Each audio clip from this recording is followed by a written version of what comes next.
Finanšu tirgos atkal ļoti svārstīga nedēļa.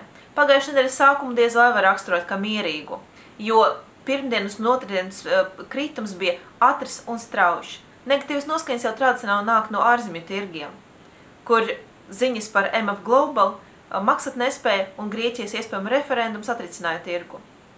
Un ja šobrīd jau viss ir skaidrs par Grieķijas referendumu, tad sekas MF Global nespēju mēs redzēsim vēl ilgu laiku, jo vairākas bankas sadarbojas ar šo finanšu institūciju, ieskaitot arī dažas lokālas bankas.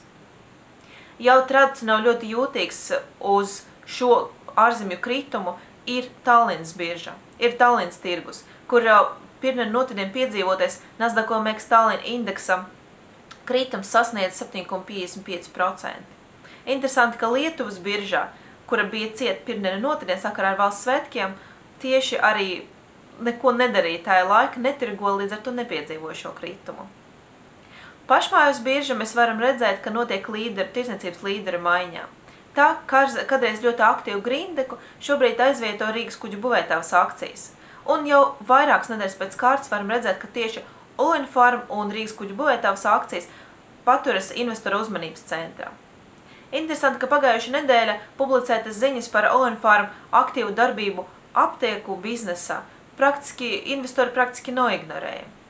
Kaut arī tradicionāli investori uzreiz saka spekulācijas pēc Olinfarm paziņotas informācijas. Tallinas birža ļoti līdzīgi Rīgas biržai, arī investoru uzmanības centra ir divas akcijas. Tas ir Tallinn Group akcijas un Olympic Entertainment Group akcijas. Tallinn Group akcijām bija vērojama pozitīva dinamika pēc pirmdien otrdien piedzīvota krituma, tomēr to pamainīja ceturtdien no rīta publicētas ziņas par oktobra darbību uzņēmumam, kur varējām redzēt, ka pasažieru pārvadājumi sasniedz 770,000 cilvēku, kas ir bišķiņa labāk nekā pērt, tomēr kargu pārvadājums ir vērojams strauši kritums. Investori uzreiz sāka spekulācijas, kur rezultāta akcijas cena aizgāja zem 0,61 eiro. Šīs ir ļoti svarīgs uzņēmuma akcijas cenas līmenis, un tas bija svarīgs atbalsta līmenis akcijai augustu un septembri, un šobrīd tas ir svarīgs pretestības līmenis.